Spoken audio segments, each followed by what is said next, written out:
एक बार एक राजा, उस राजा का मंत्री और उनका सेवक शिकार के लिए राज्य से दूर एक सघन वन में पहुंच जाते हैं। जिस स्थान पर वे पहुंचते हैं वह बड़ा ही हरा भरा, बड़ा ही रमणीक स्थान था। हरियाली,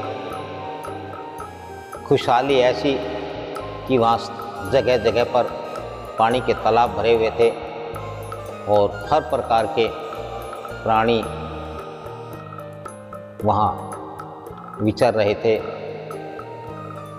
घास चर रहे थे, अटकेलियाँ कर रहे थे और दृश्य बड़ा ही मनोहर था। वहाँ पहुँचने के बाद पहले तो पहुँचते पहुँचते काफ़ी देर हो जाती है। तभी कुछ दूरी पर राजा को एक हिरण कुलाचे भरता हुआ दिखाई देता है। तो राजा अपना घोड़ा उस हिरण के पीछे दौड़ा देता है और देखते ही देखते वह हिरण बहुत दूर निकल जाता है और राजा भी उसके पीछे चला जाता है। मंत्री और सेवक सोचते हैं कि राजा भी आ जाएगा, तो बहुत देर हो गई, राजा वापस नहीं लौटा। तो मंत्री ने सेवक से कहा कि जाओ राजा को ढूंढ कर लाओ। जब वह सेवक राजा को ढूंढने के लिए गया, उस सेवक ने देखा कि वहाँ एक साधु की कुटिया है और उस कुटिया में एक नेत्रहीन साधु बैठा हुआ है। वहाँ लगी हुई है, लेकिन निश्चय वह साधु नेत्रहीन और वहाँ बैठा हुआ था। तो साधु को देख करके सेवक ने कहा, ओए अंधे,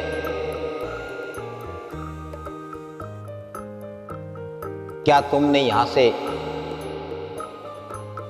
किसी को जाते हुए देखा है? तो उन साधु महाराज ने कोई जवाब नहीं दिया और इस प्रकार से मुंह बना करके वह सेवक वहाँ से चला जाता है। अब सेवक को भी गए हुए काफ़ी देर हुई, सेवक भी नहीं लौटा, राजा पहले ही गया हुआ था। तो मंत्री ने सोचा कि चलो अब मैं चलता हूँ।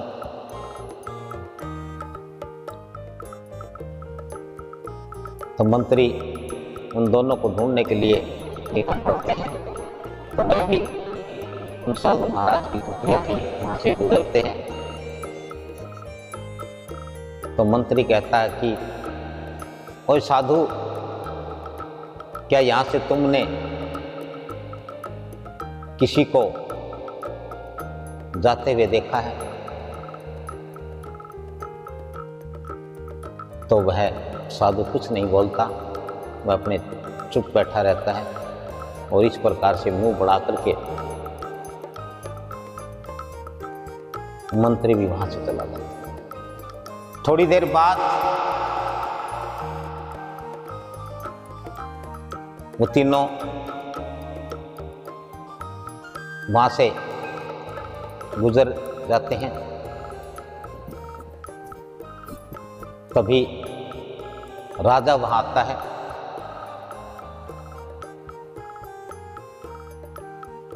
राजा पूछता है कि साधु महाराज जी, यहाँ से आपने किसी को जाते हुए देखा है? तो साधु कहने लगा कि हाँ, पहले आपका नौकर गया, उसके बाद आपका मंत्री और राजन, अब आप। अब राजा बड़ा हैरान कि साधु तो नेत्रहीन है, लेकिन फिर भी राजा को उन दोनों को ढूंढना था और राजा भी तुरंत आगे निकल जाता है। जब वो तीनों मिलते हैं तो तीनों आपस में बात करते हैं। तब राजा ने कहा कि मुझे तो साधु ने आपके बारे में बताया।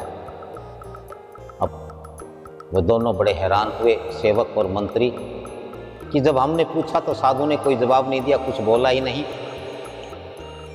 और राजन आपके पूछने पर तो उसने बता दिया कि एक आपका नौकर और एक आपका नौकर। तो तीनों फिर वो मिलने के बाद साधु के समक्ष उपस्थित होते हैं और राजा साधु को दंडवत प्रणाम करने के बाद पूछता है कि साधु महाराज, एक शंका है, उसका समाधान। तो साधु महाराज कहते हैं कि राजन, तुम्हारी शंका यही है कि मैं नेत्रहीन हूँ। इन दो को जब ये यहाँ से गुजरे तो मैंने इन्हें कोई जवाब नहीं दिया, लेकिन जब आपने पूछा तो मैंने इन दोनों के बारे में बता दिया। यही आपकी शंका है? तो तीनों कहने लगे कि हाँ महाराज हमारी। तो साधु कहने लगे कि मैं नेत्रहीन हूं, मैं आंखों से देख नहीं सकता, लेकिन मैंने आप लोगों को कैसे देखा ना। आपके नौकर ने कहा, ओए अंधे, मैं समझ गया कि ऐसी भाषा, ये भाषा किसी नौकर की है,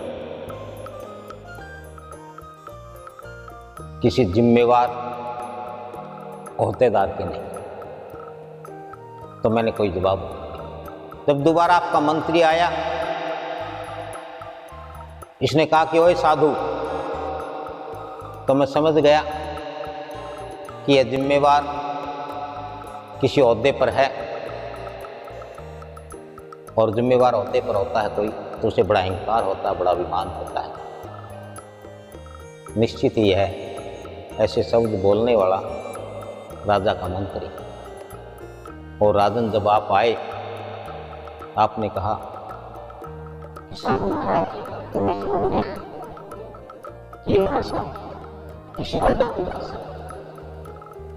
तीनों ने साधु के ये वचन सुन करके उन्हें दंडवत किया। तब साधु ने कहा कि राजन, आंखों से देखने के लिए किसी की पहचान नहीं की जा सकती, क्योंकि आंखों वाले तो पहचान ही नहीं पाते हैं। पहचान के लिए तो, किसी की वास्तविकता के लिए तो उसकी वाणी सबसे महत्वपूर्ण है। और मैंने आप तीनों को आपकी वाणी से ही पहचान लिया, क्योंकि मनुष्य की असलियत, मनुष्य की वास्तविकता, मनुष्य की पहचान उसकी वाणी, उसके आचरण, उसके व्यवहार और स्वभाव से स्पष्ट हो जाती है, झलकती है।